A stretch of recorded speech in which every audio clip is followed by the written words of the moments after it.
primicias de sus criaturas.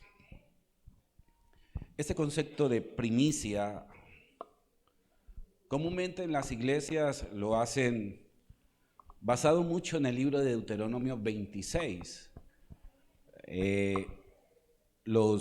Esta celebración es muy enfática, sobre todo en el pueblo de Israel, y la iglesia lo ha adoptado por muchos tiempos en una manera de venir a traer lo primero al Señor, presentar los frutos, honrar a las autoridades y todo esto que nos han enseñado, que es muy valedero, es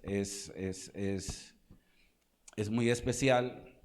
Pero cuando yo tuve la oportunidad de profundizar el concepto de primicia, personalmente me llevé muchas sorpresas, porque entendí cantidad de revelación, de contenido que la iglesia necesita conocer. Présteme mucha atención.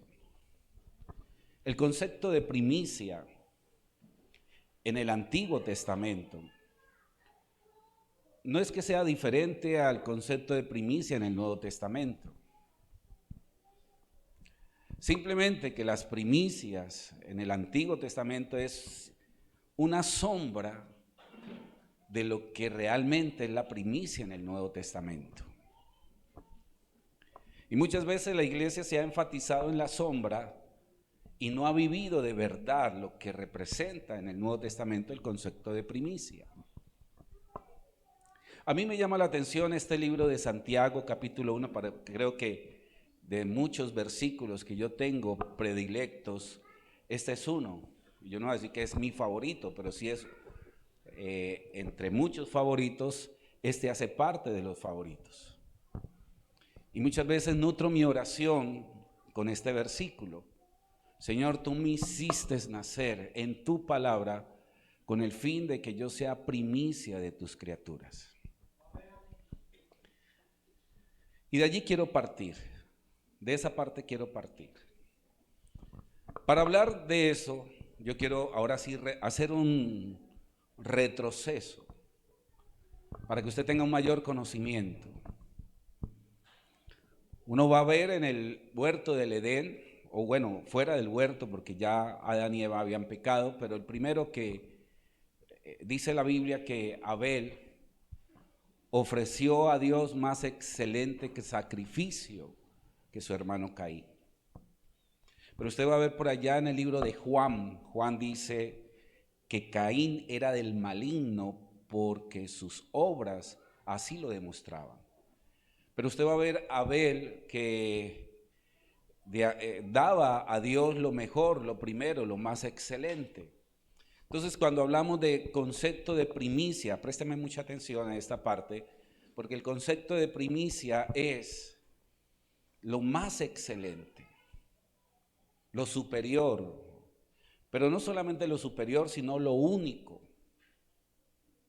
Y la pregunta aquí, de acuerdo a Santiago, capítulo 1, verso 18, es cómo Dios te ve a ti y cómo Dios me ve a mí. Porque nosotros siempre hemos ofrecido primicias a Dios y es viendo a Dios como nuestra primicia. Pero aquí la pregunta es cómo Dios me ve a mí. Y dígale a la persona que está al lado, Dios nunca te va a ver en el cuadro secundario.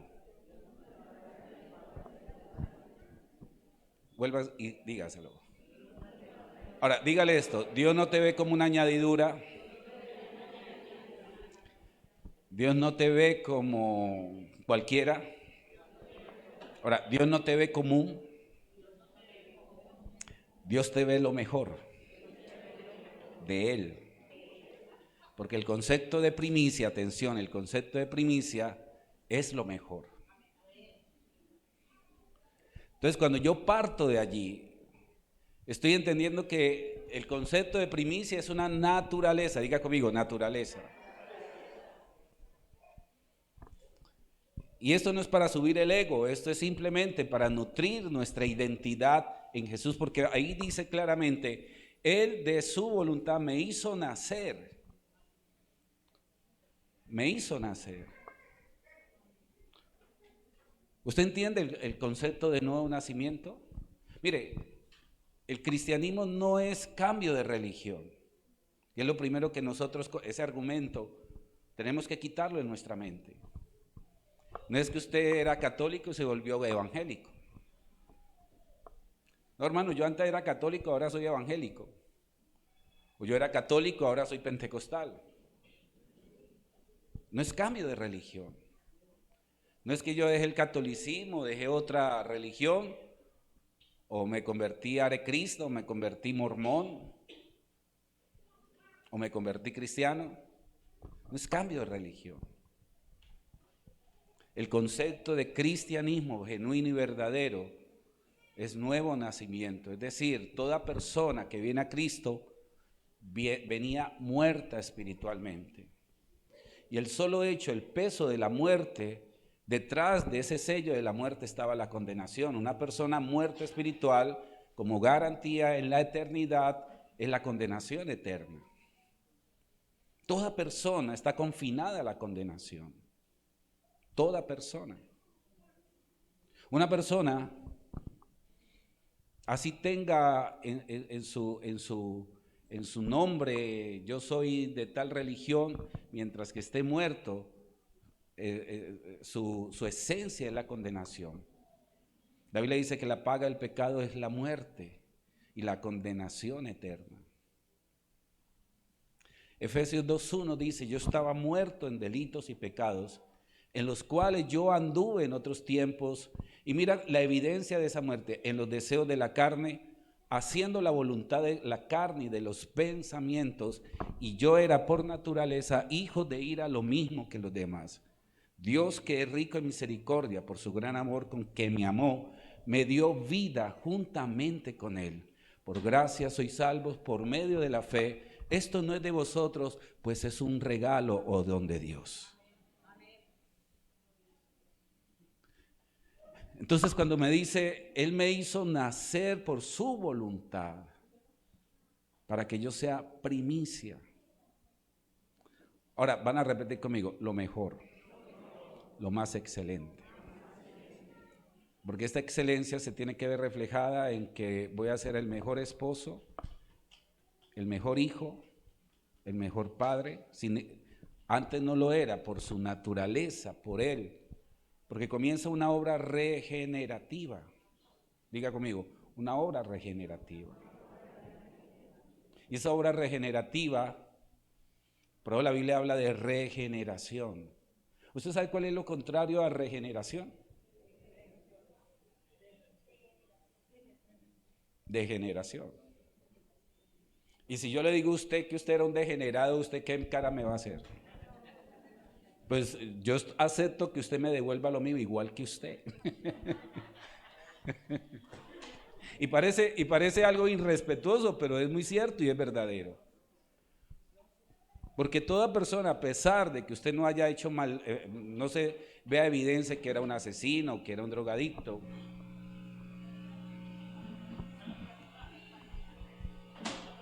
¿qué pasó? Esperemos la ingeniera de sonido que lo moví, ¿no?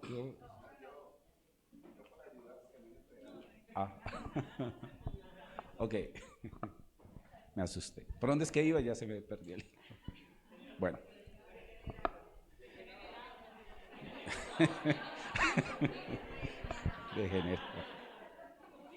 Y la Biblia habla de la regeneración, que es un concepto teológico. Y la parte regeneración significa hacia la excelencia, hacia el mejor. Y por eso la Biblia dice que todos llegaremos a la estatura de la plenitud de Cristo. Todos llegaremos a la estatura de la plenitud de Cristo. Y por eso dice que nuestro cuerpo se va desgastando, esta carne se va desgastando, pero nuestro espíritu se va renovando. Mire, renovando día tras día. Esa palabra día tras día es decir que tu caparazón, mi caparazón físico se va a desmejorar, se va a envejecer, se va a enfermar, pero tu parte espiritual va a crecer, va a mejorar.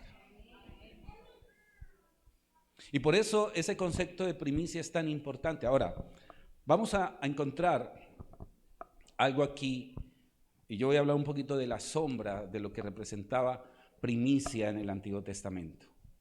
Los judíos, o el pueblo judío, específicamente la tribu de Judá, de Benjamín, que eran los que, porque Israel se parte en dos, ¿no? Para que usted lo entienda. No sé si usted alguna vez se ha preguntado por qué a los israelitas, no todo el que es israelita es judío, sino que después de Salomón, Israel se parte en dos, 10 tribus, porque las 12 tribus conformaban el pueblo de Israel, 12 tribus, ¿ya? Estaba Rubén, Simeón, Leví, Judá, Zabulón, Nectalí, y por eso usted va a ver que José se divide en dos casas, Manasés y José se divide en Efraín y Manasés. Y el pueblo de Israel se divide.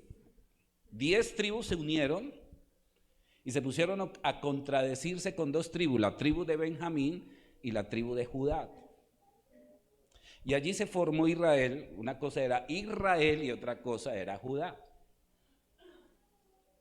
Y al reino de Israel, ese reino de Israel, esos 10 tribus, ¿sabes dónde formaron su ciudad base? En Samaria. Pero la ciudad base de Judá, que estaba compuesto por Judá y por Benjamín, forman su ciudad principal en Jerusalén.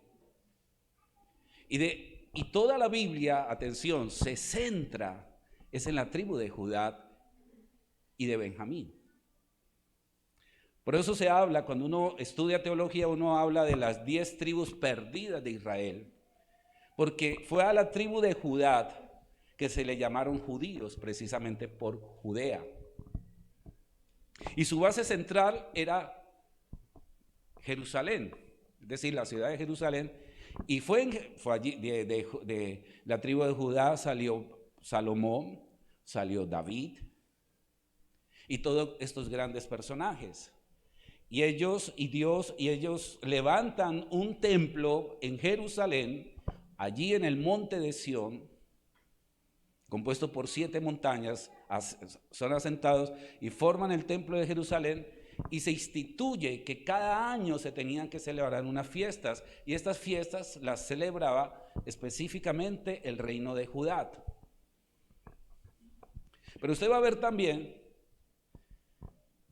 porque es una historia muy larga, que el reino de Israel, lo que ellos hacían, usted va a encontrar siempre en la Biblia, que muchas veces ese reino de las 10 tribus, lo que hacían era adorar ídolos en montes altos, pero nunca iban a Jerusalén. Y en Jerusalén se celebraban 7 fiestas, y 4 de esas 7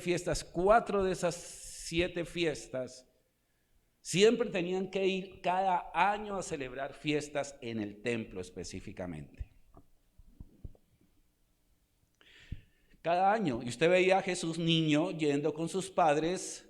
Por ahí una vez se les perdió en el templo, ¿se acuerdan de esa historia? Que Jesús se pierde a los 12 años y se devuelve María y José. Y lo ven hablando del reino, es menester necesario que yo hable de los negocios de mi Padre. Pero él lo llevan cada año, y nunca los judíos se imaginaron de que esas fiestas siempre estaban direccionadas a Jesús. Y rápidamente, la primera fiesta que ellos celebraban cada año, en el mes de Abib, hablemos pues de nuestro vocabulario, el mes de marzo, abril, Abib o Nisan, que eran el calendario hebreo, específicamente el 14 de Abib o el 14 de Nisan. Por eso es que usted ve que un día de Semana Santa lo celebran en marzo y otra vez se lo celebran en abril, porque nuestro calendario gregoriano, juliano, es muy inconsistente. Nuestro calendario está basado en el sol y el calendario hebreo está basado en la luna. El calendario hebreo está compuesto de 360 días, nuestro calendario está compuesto de 365 días.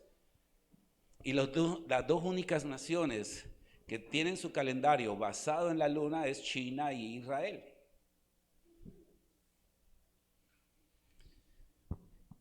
Y ellos celebraban siempre el 14 de abril, el día de Pascua. Pero después venían las fiestas de los panes sin levadura. Y los judíos se volvieron muy enfáticos en celebrar estas fiestas. Cada año sagradamente lo hacían. Y se volvió un ritual. Y hacían toda una conmemoración en las mezquitas, porque no habían, bueno, en el templo sí, porque había solamente un templo, el templo en Jerusalén, pero se preparaban en las sinagogas, mezquitas es de los árabes, perdón, en las sinagogas se hacía toda esa preparación. Y los panes sin levadura, mire cómo celebraban los panes sin levadura. No se podía comer nada leudado por 7 días. Y las casas de los judíos cogían un pan ácimo, lo envolvían en un paño negro,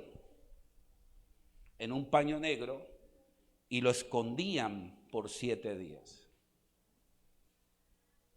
Pero después los judíos celebraban las primicias, atención a esto.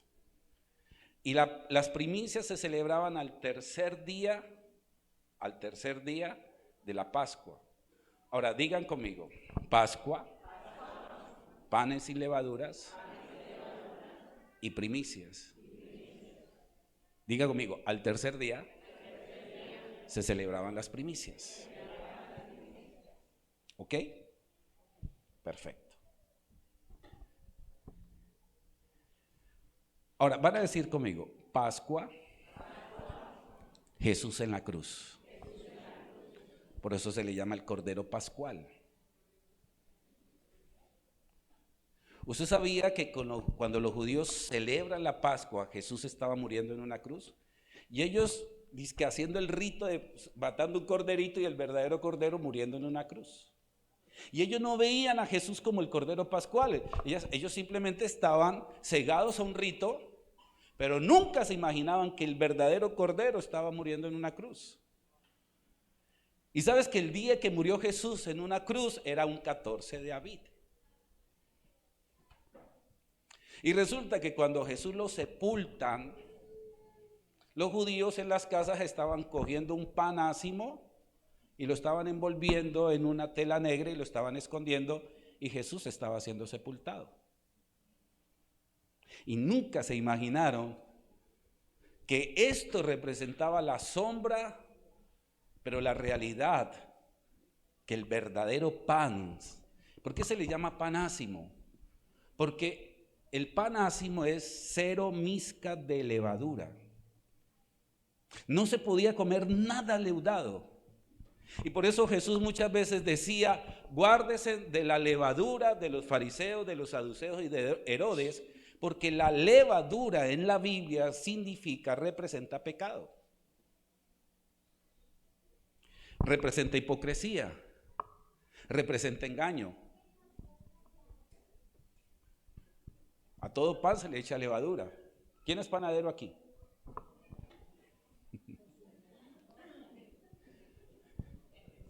Bueno, Ruth sabe hacer pan, ¿no? ¿Por qué le echa levadura? Ah, para que rinda.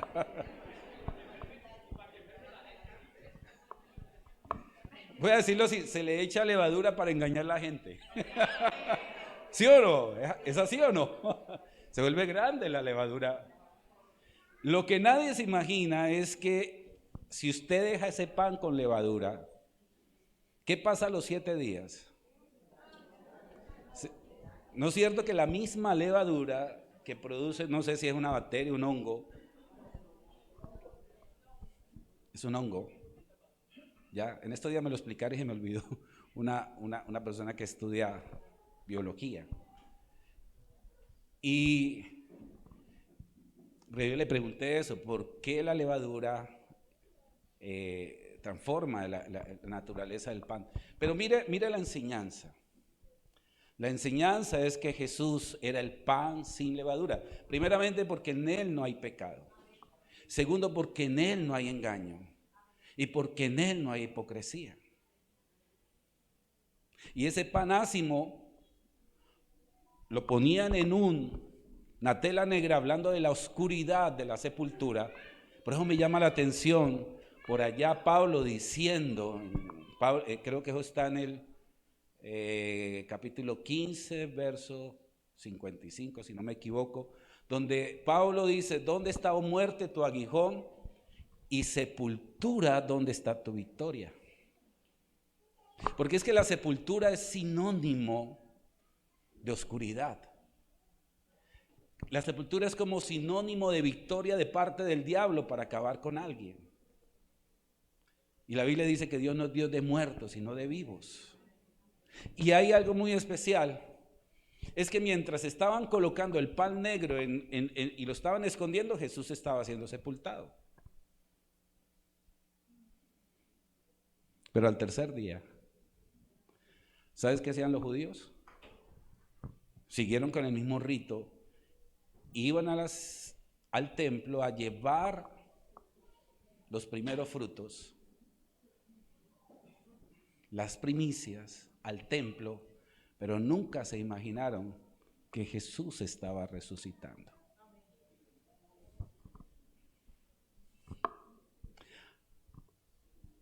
Atención a esto.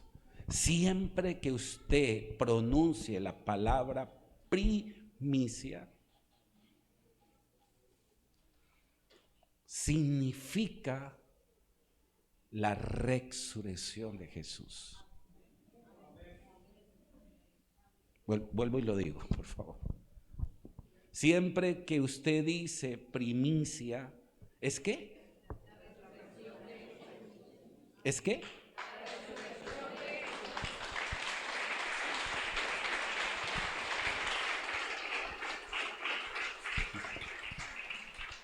Cuando decimos fiesta de primicias, ¿qué es entonces?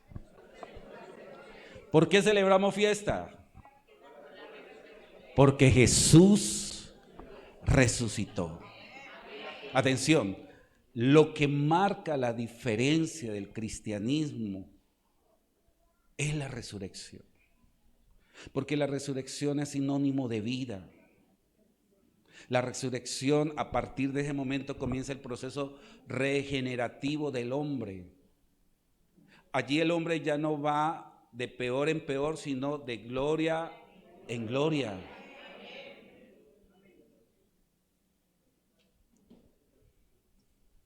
La escasez deja de ser escasez y se vuelve abundancia. Usted y yo estábamos marchitos y la vida de Dios lo que trajo fue un florecimiento. Esa es su naturaleza, esa es mi naturaleza. Entonces, al tercer día, ¿qué sucedía? Resurrección. ¿Cuánto dicen amén? Pero aquí viene algo bien interesante. Van a aprender esto, por favor. La palabra primicia en el hebreo, si quiero apúntelo. Eso es con doble K, me parece. Es la palabra hebrea bikurim, así se pronuncia. Bikurim. ¿Cómo se pronuncia? Bikurim, con doble K. Bikurim. ¿Qué significa? ¿Qué significa? Primicia. Cuando yo me puse yo a estudiar la etimología de esa palabra, me encuentro una sorpresa. Es que la palabra, el primer, porque son varios significados, varios conceptos en uno solo. Y me encuentro que bikurim significa esto, una promesa garantizada. ¿Una qué? Ok. ¿Promesa qué?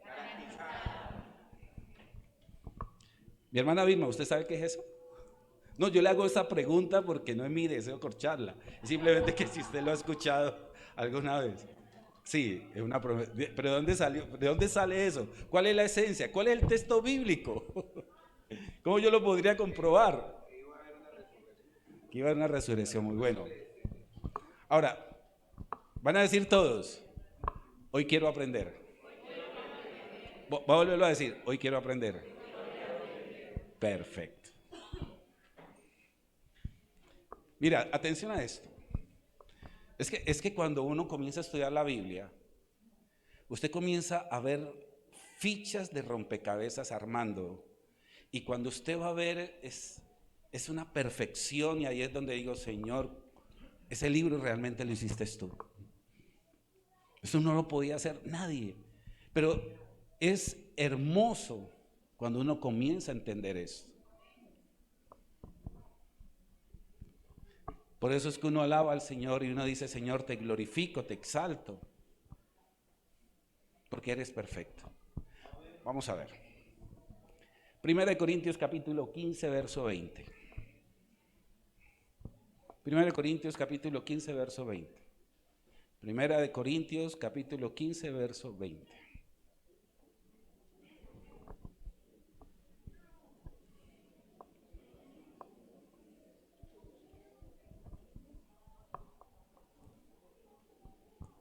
Ok.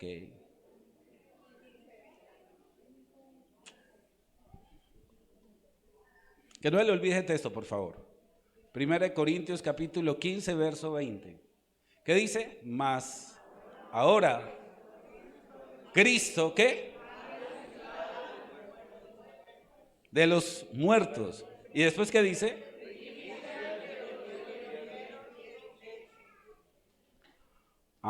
Ya. Otra vez, voy a volverlo a... Mas ahora Cristo ha resucitado de los muertos, primicia de los que durmieron. Esa palabra deshecho significa que es una realidad. Ok. Ahora, van a decir todos conmigo. Hay una promesa que todos van a resucitar. Y esa resurrección masiva se llama cosecha. ¿Se llama qué? Ok, cosecha. Pero después de la primicia, los judíos celebran algo que se llama la fiesta de las cosechas. Ahora, van a decir todos, por favor, cosecha, sinónimo de abundancia. ¿Cosecha es sinónimo de qué? Pero que quien garantiza, atención, quien garantiza la cosecha es la fiesta de primicias. Porque cuando Jesús resucita, Él está diciendo, yo garantizo a través de mi resurrección. Hermano, ¿cómo es que te llamas? Que Martín en el día postrero resucitará en mí. Mira,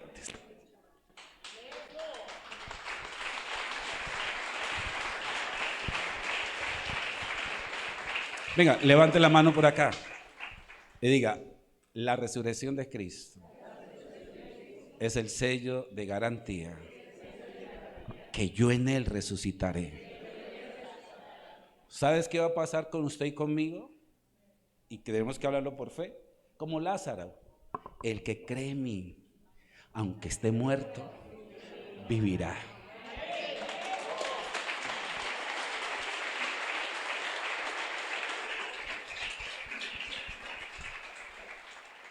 Porque es que la fiesta de las cosechas la celebraban a los 50 días. Por eso es el concepto pentecostal. Si usted no sabía el concepto pentecostal, uno dice, ay, los pentecostales unitarios, los pentecostales que... ¿Usted sabía el concepto de pentecostal? Pentecostal significa 50. Y se comienza a contar desde la fiesta de la Pascua.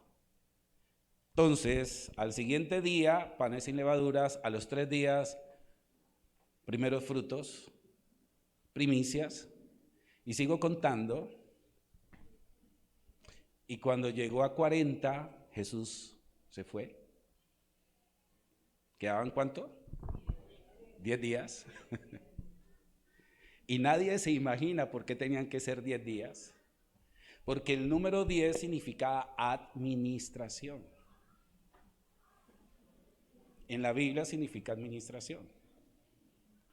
Por eso es que usted ve que la palabra diezmo tiene que ver con administración de dinero. Por eso usted va a ver que los 10 mandamientos es administración correcta de mi vida espiritual. Y por eso usted ve las 10 minas que tienen que ver con un concepto administrativo. Entonces, como faltaban 10 días, es como si el Señor Jesucristo dijo, yo no los voy a preparar en estos 10 días. Ustedes se me van a meter allá y ustedes van a afilar temperamentos. Porque yo veo a Pedro y a Juan como muy allí que quieren tirar y de este qué, y este qué las pica. Léalo la Biblia y ve cómo ellos peleaban. Porque la Biblia dice en el libro de Efesios capítulo 2, dice que nosotros, la iglesia, tiene que estar bajo el fundamento de los apóstoles y profetas, siendo Jesucristo la principal piedra del ángulo, Jesucristo mismo. Y unas personas inmaduras no iban a dejar como ejemplo para poner el pilar Jesús a lo largo, porque era una gran responsabilidad. Entonces por 10 días afilaron. La Biblia dice que hierro con hierro se aguza, porque cuando ya estaban unidos y unánimes juntos, tremendo esto, estaban listos para administrar la gracia de Dios, el poder del Espíritu Santo. No se les va a subir el ego. Y cuando estaban junticos, nunca se imaginaron que el Espíritu Santo, atención, esta parte es la que más me impacta y me impresiona, que el Espíritu Santo iba a venir como primicia. Vuelvo y lo digo. ¿Cómo qué? Ahora, pregúnteme, pastor, ¿dónde está eso en la Biblia? Libro de Romanos, capítulo 8.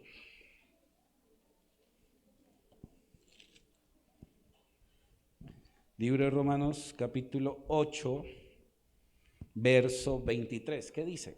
A ver, leámoslo, por favor. Leámoslo.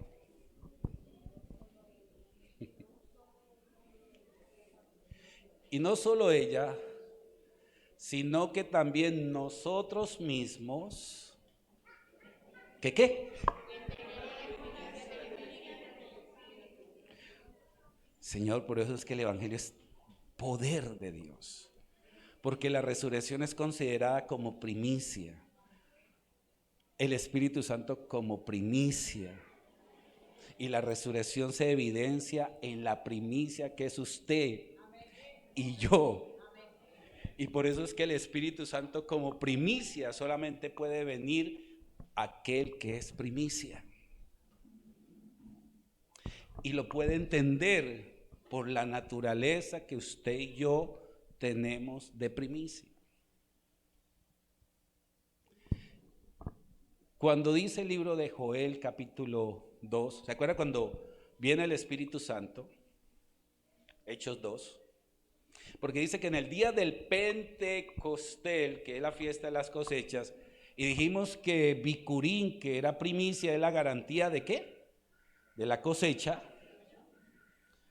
Y mira la cosecha inicialmente. La cosecha inicialmente no era de resurrección. ¿Por qué? Porque después del Pentecostés, Pedro comienza a hablar y a predicar. ¿Y cuántos se convierten a Cristo? ¿Cuántos? ¿Cuántos? 3,000 en cuánto, en qué momento se convierte en 3,000? Diga conmigo, en un abrir y cerrar de ojos. Oiga, Pedro da su primer discurso y se convierte en 3,000. Ahora, diga conmigo, los muertos espirituales resucitando en Cristo. La primera resurrección es mi conversión. Por eso hay una garantía de éxito, pero es que el éxito no es factor dinero. Porque cuando usted y yo crecemos espiritualmente, Jesús se comienza a desarrollar en mi vida, lo del dinero viene por añadidura. Porque aún mi naturaleza afecta lo material. Por eso usted y yo lo que menos tenemos que preocuparnos es por la cuestión económica. Porque Dios termina añadiéndote eso que la gente le da valor. Porque realmente lo que Dios le da valor es a ti. ¿Cuántos me dicen gloria a Dios?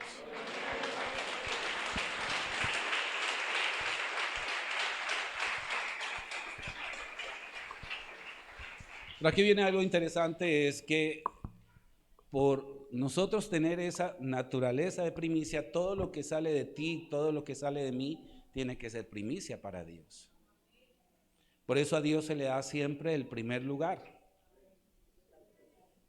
Ahora, diga conmigo,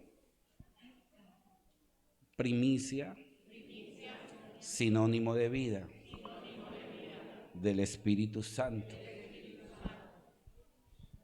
Y yo les decía algo, es que Pedro dice, con razón Joel dijo, que en los postreros tiempos el Espíritu Santo será derramado sobre toda carne. La pregunta es, ¿se cumplió esta palabra, sí o no? No. No se ha cumplido porque si usted ve todo el texto de Joel dice que la luna se colocará roja, el sol y todavía no. ¿Sabes qué dice? Lo que está diciendo Pedro no está diciendo que se ha cumplido, sino que el Espíritu Santo vendrá como un adelanto sobre la iglesia. Venga, yo quiero poner un ejemplo visible. Me gustaría tener 3 personas aquí, otra persona aquí y otra persona que va a ser de predicador. O sea, necesitaría ¿cuántos? 5 personas. No los voy a poner a hablar, simplemente que hagamos algo así especial. Eso, uy, mi hermano, muy bien. Por acá, muy bien. Son 5, ¿no? Son 5. Muy bien. Ok. Quédate tú acá solito. ¿Listo? Y tú hasta allá. Otro allá. Venga, suban los que han subido allí. Pero eso. Hágase usted aquí. Y usted se me va a hacer aquí adelante. Venga, venga. No, pero todavía no. Ya. Está emocionado, ¿no? Y usted se va a hacer eso. Usted allá, usted allá. ¿Ok? Atención. Voy a poner este cúmulo de personas que ustedes no conocen del Señor. Que ustedes son empresarios, que ustedes son psicólogos, que ustedes son matemáticos, que ustedes son comerciantes, de toda la variedad de personas. Sí, arquitectos, todo eso. Pero él sí es convertido. ¿Listo? Y usted es la que va a predicarles a ellos. O no predicarle, usted va a hablar de Jesús. ¿Ya? Entonces usted va a hacer mímica que le va a predicar. Haga la mímica simplemente. Mímica que está predicando. No hables, no necesitas hablar, simplemente eso. Está predicando. ¿Ya? Y él le escucha atentamente. Ahora usted va a hacer el gesto de que.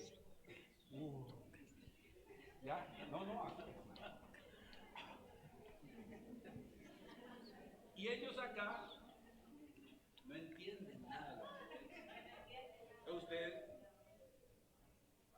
sí, haga, eso. Y ella está predicando. Ahora, la gente acá dice, el man está loco, un fanático. ¿Está encuentado? Sí. ¿Ya? Mucha atención.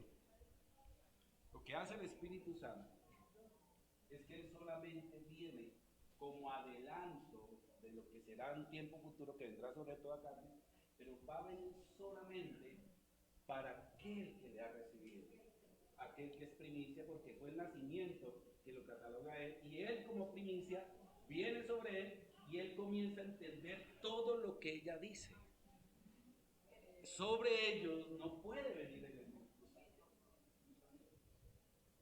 pueden ser intelectuales, que pueden tener mucho dinero, pero eso que ellos tienen no garantiza. Gracias, pero me escuchaban, ¿no? Y atención, cuando uno de ellos nace, él pasa allá y el Espíritu Santo, pongamos que entra a pasar allá, wow, a engrosar. Y ahorita ese que criticaba, ahorita usted lo ve danzando.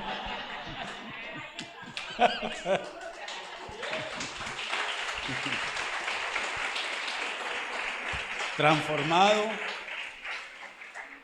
entendiendo. ¿A cuánto les pasó? A mí, yo fui uno, yo a mi mamá la criticaba, vieja loca, evangélica, no, qué aburrimiento.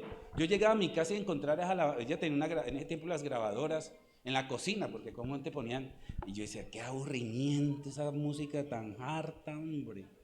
Me provocaba coger la grabadora y patearla y es que sí. Y a mí me daba una piedra cuando oraban. Eso como que me alborotaba todo ya. Claro, imagínense. Pero cuando el Señor lo toca a uno, me da vida en la resurrección. Y sin merecerlo me hace primicia. Y atención, paso de un plan secundario, de común, para Dios lo más excelente. ¿Me están entendiendo? Gracias por esa.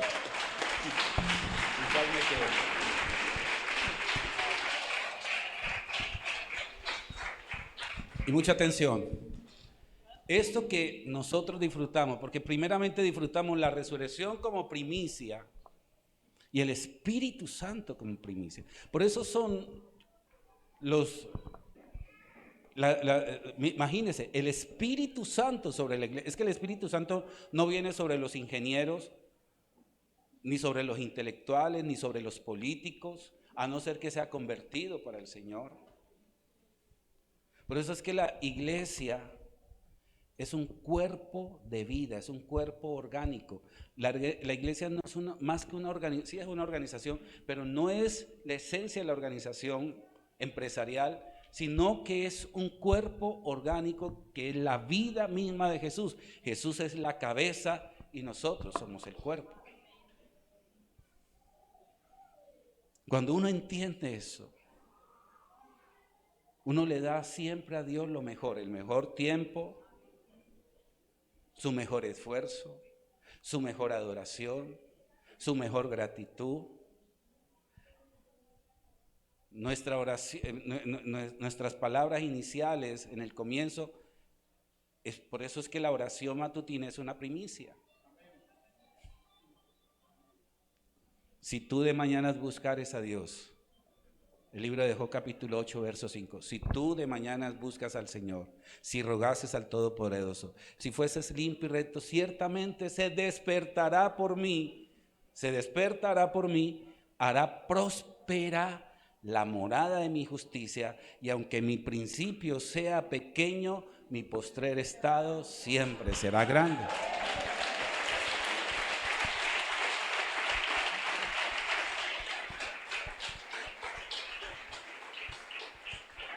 ¿Cuántos dicen amén?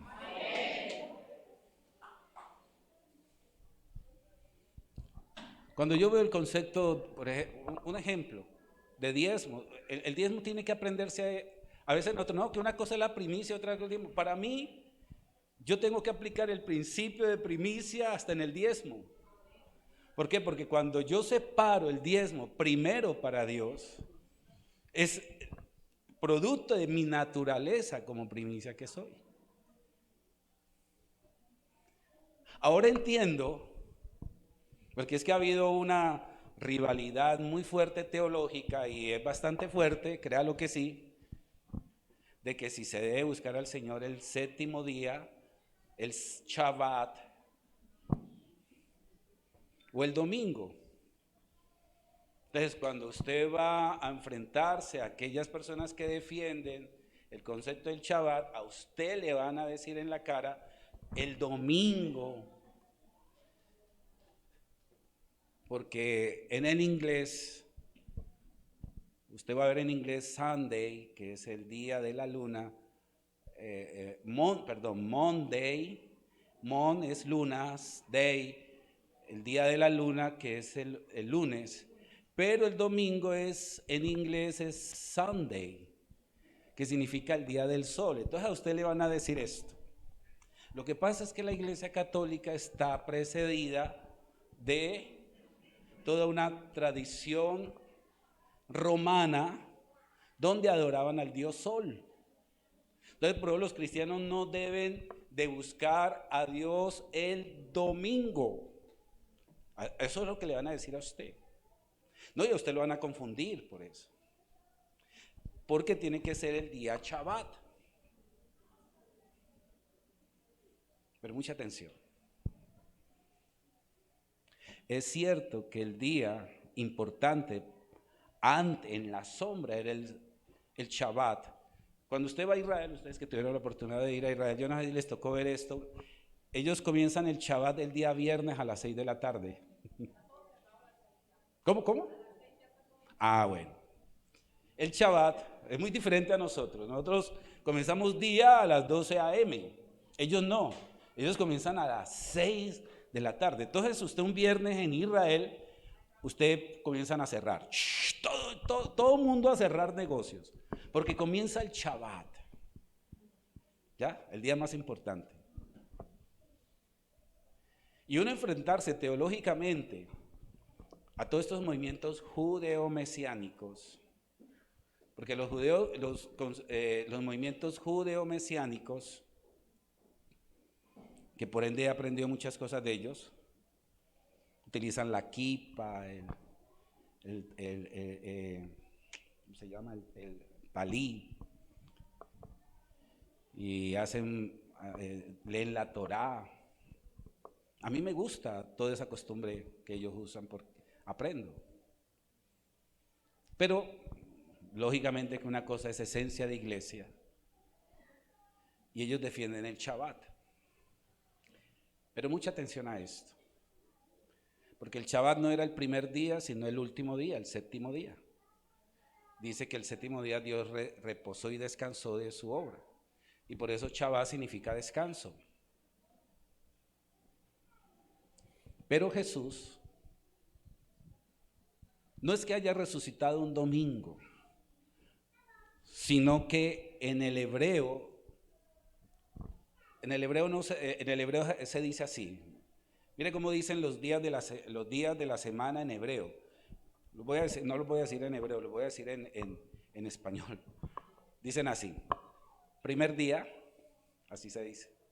Segundo día, tercer día, cuarto día, quinto día, sexto día, Shabbat. Ellos no dicen séptimo día. Ellos dicen así: primer día, segundo día, tercer día, cuarto día, quinto día, sexto día, Shabbat.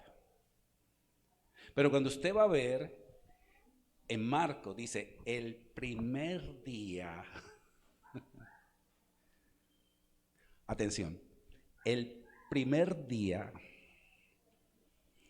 Pero a mí lo que me llama la atención en Marcos es que Marcos creo que es el último, en el 16 creo que es que estoy hablando. A ver. Mire, 16.1, ¿qué dice allí? 16.1. ¿Cuánto estamos aprendiendo? ¿No es verdad que hay mucha información? Wow. 16.1. Yo le dije, anotemos. Porque no anotamos, se nos olvida, ¿no? ¿Cuándo qué? ¿Cuándo qué? María Magdalena, María de Madre, Jacob y Salomé compraron especias aromáticas para ir a ungirle. ¿Qué dice el verso 2? Atención. muy de mañana es un concepto de primicia, porque es darle a Dios lo más temprano. Es decir, cuando yo le doy el concepto de primicia, significa, le está diciendo: Señor, aquí está mi vida, te doy el primer lugar a ti, te busco primeramente a ti, te hablo primero, antes de hablarle a mi esposa le hablo a él, ¿ya? O a mi esposo, o a mis hijos. Antes de tomarme la tacita de café, primero me bebo de su palabra. Entonces, primero él. Y atención, después dice que, mire lo que dice, y el primer día de la semana. El primer día. Ahora, ¿por qué tenía que ser el primer día? Porque primer día representa lo primero. Y se tenía que asociar, y atención, el primer día se tenía que convertir el día más importante por la resurrección. Porque la resurrección es sinónimo de vida. Por eso es el acontecimiento más grandioso, más importante de la iglesia. Porque por la resurrección es que usted y yo somos transformados. Por la resurrección es que usted no se parece en nada a lo que era atrás. Porque si alguno está en Cristo, nueva criatura es. Las cosas viejas pasaron y Dios hace cosas nuevas.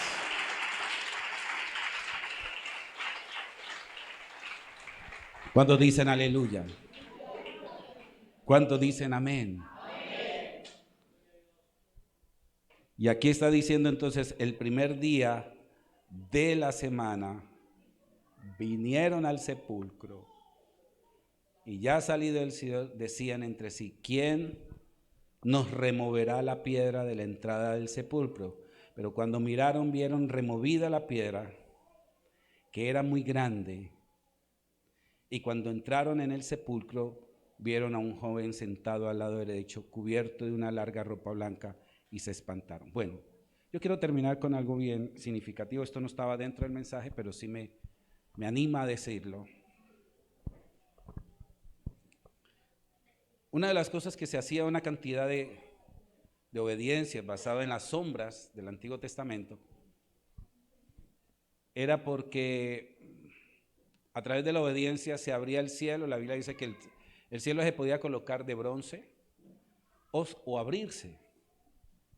A través de la obediencia el cielo se abría, a través de la desobediencia el cielo se cerraba. Pero yo descubro en la Biblia que la resurrección de Jesús hizo que los cielos se abrieran para nunca más volverse a cerrar. Y lógicamente que usted me puede sacar el argumento: pastor, pero si yo peco, a mí se me cierran los cielos. Dígale al que está al lado: no. No. Ahora, dígale acá: no. Entonces, pero dígame acá: pero pastor, no entiendo.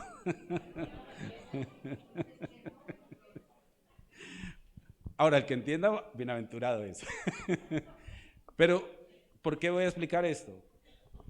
Porque los cielos quedan abiertos. Pero cuando usted y yo pecamos, no podemos ver los cielos abiertos. Es diferente. Porque están ciegos. No sé si usted, mire, el cerrar cielos en el Antiguo Testamento estaba basado en obedecer y desobedecer. Pero después de la resurrección, por eso es que Jesús le dijo a Natanael: desde hoy verás los cielos abiertos. ¿Por qué? Porque lo que hace el Señor es expandir ya, lo que hace la resurrección es que ya preparó un camino exitoso para aquel que le sigue. Pero cuando usted y yo caemos de esa gracia por causa del pecado, lógicamente que nuestra carnalidad no nos puede dejar ver esa magnitud de abundancia. Y mi ánimo hacia usted es que en el Espíritu Santo podemos obedecer.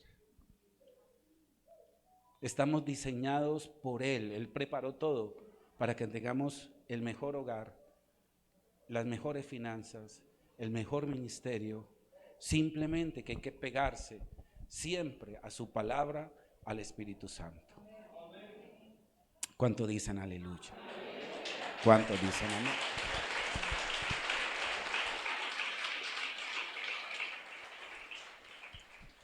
Les voy a decir esto. Es un tema este tema yo creo que lo he estudiado muchísimo. Creo que lo tengo escrito. No solamente lo he escrito, lo he podido aprender.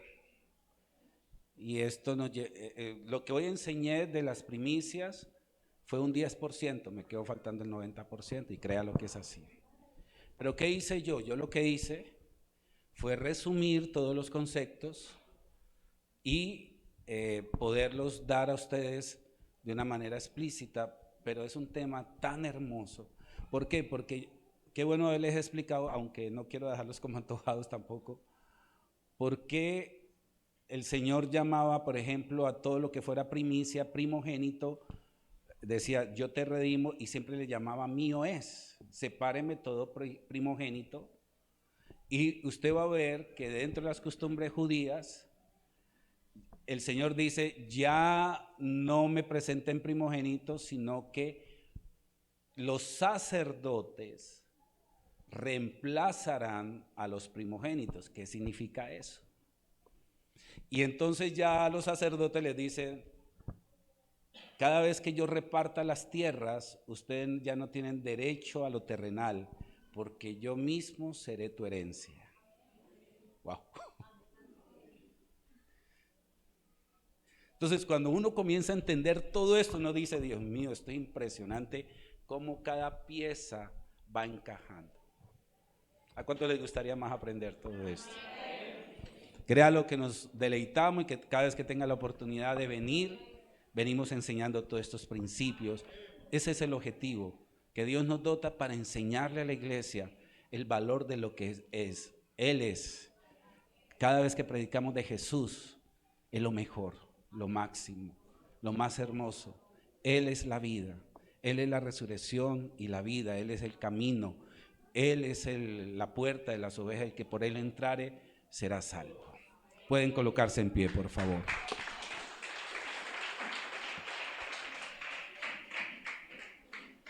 ¿Qué tal si levantamos nuestras manos? Porque hoy, al celebrar fiesta de primicias, que estamos celebrando,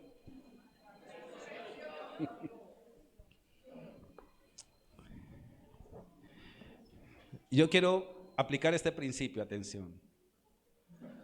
Cuando nosotros damos primicia, estamos garantizando la cosecha. Ese es un principio.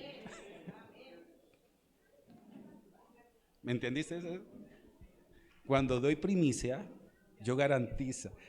Así como Jesús garantizó la resurrección, y así como el Espíritu Santo dice, yo soy la primicia, y la garantía es que sí va a venir el Espíritu sobre toda carne.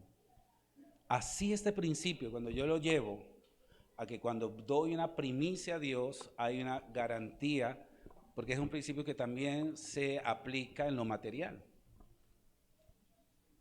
¿Cuántos aquí tienen negocios? Yo he escuchado esto, que dicen, pastor, es correcto que cuando yo voy a dar por ejemplo, la primera venta, y yo tengo un negocio, y entonces yo, bueno, y si viene alguien y que te compre todo, no, pues me tengo que quedar.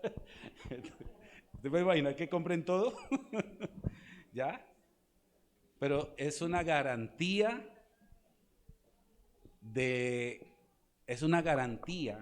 que aunque el país esté mal, aunque las ventas estén malas, aunque el dólar esté aunque está bajito en este momentico, pero aunque la tasa de interés está terrible, la hiperflación, la estanflación, todos estos conceptos negativos de la economía, pues quiero decirle algo, la garantía de Dios sobre sus finanzas es una realidad. Amén. Padre amado, gracias, Señor. Hoy hemos venido, Señor, a este lugar adorarte, Señor, a presentarnos delante de ti, a presentar nuestras familias. Gracias porque hemos venido con la mejor actitud, con la mejor sonrisa, con la mejor actitud, Señor, frente a ti. Hoy límpianos de pecado, límpianos nuestro corazón, Señor, porque la sangre de Jesús, apelamos a ella para que limpies todo nuestro ser, nuestra mente, nuestro corazón. Señor, no es fácil contrarrestar este mundo. La corriente de este mundo es muy fuerte. Es una corriente que nos lleva y que roba nuestra voluntad y que nos vemos frágiles y débiles. Cuando vemos, Señor, lo difícil, casi lo imposible de sostenerse. Porque somos tentados, mi voluntad es frágil para ser arrastrado por este mundo. Los deseos de la carne, la vanagloria de la vida, los deseos de este mundo, los placeres. Ningún placer que ofrece el mundo, mi carne lo aborrece. Antes lo desea y lo quiere. Pero cuando mi vida espiritual crece, lo del mundo yo lo aborrezco. Porque la Biblia dice que aquel que es amigo del mundo aborrece a Dios. Pero el que aborrece al mundo se hace amigo de Dios. Y yo levanto una oración por esta hermosa iglesia, por estos primogénitos, por estas primicias de creación, sus negocios, sus familias, su vida profesional, su vida estudiantil. Señor, guardados en el hueco de tu mano. Y hay algo muy especial. Es que Dios te hizo nacer desde la abundancia. Porque si bien es cierto, el diablo vino para matar, robar y destruir. Pero Dios te dio abundancia. Y todo lo que está a tu alrededor es abundante. Abundante gracia, abundante perdón, abundancia del Espíritu, tu mente abundante. Tienes capacidad para hacer cosas sobrenaturales. Abre tu boca y yo la llenaré. Dios ha puesto tu mejor familia, tus mejores hijos. Aunque en este momento muchas cosas de pronto no marchen bien, eso es simplemente en el campo natural. Pero a mí me dice que en el campo espiritual Dios ha ordenado todas las cosas y lo estás creyendo y lo estás viendo. Y hoy hay una gran celebración. Esta celebración es simplemente la representación de mi amor. Hoy hemos comprendido la palabra. La palabra ha hecho mello en mi corazón. Hoy la palabra me ha hecho crecer, me ha hecho desarrollar. Algo nació en mí más fuerte, algo surgió en mí más poderoso. Dios de los cielos, Señor, hoy se ha quebrantado todo marasmo, todo caparazón de incapacidad. Señor, aquí hay personas que a partir de hoy más van a amarte, más van a seguirte, más van a gozarse. Va a ser más fuerte el gozo que la tristeza. Va a ser más fuerte la santidad que el pecado. Va a ser más fuerte, y atención a esto, esto va a pasar. Aquí hay personas que se van a ver muy tentados de muchas maneras, de muchas formas, con dinero, en la parte sexual, en muchas maneras. Pero en el momento de la debilidad, Dios te dará las fuerzas.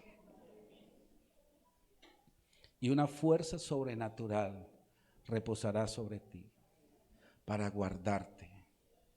Y aunque caigas, y aunque sientas el lodo del mundo, tú vas a comprender y saber que ese no es tu hábitat y ese no es el lugar donde debe de estar. Señor, Guarda estos corazones para que no sean almas inconstantes.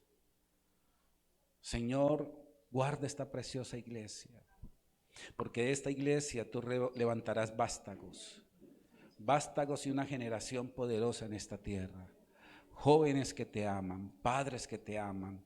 Señor, hoy es una honra todo esto que se ha diseñado, todo esto que es para ti.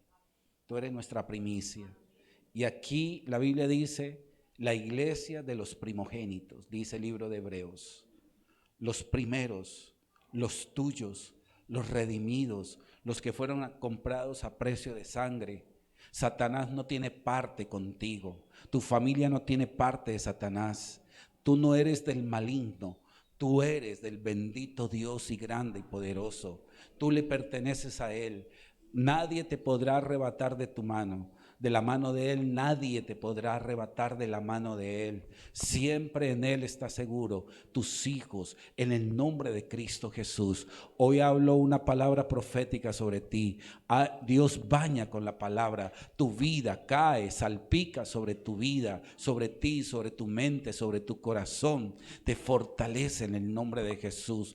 Esta es una iglesia de avance. Esta es una iglesia, Padre Dios de los cielos, Señor, que se ha construido en este tiempo en medio de la debilidad, Señor, en medio de la impotencia, pero que tú te has hecho poderoso, porque yo sé, Padre, que el liderazgo, la pastora, se han dejado usar, Señor, han sido sensibles a tu voz, han visto la responsabilidad, pero yo veo una iglesia como esos 10 días de aposento alto.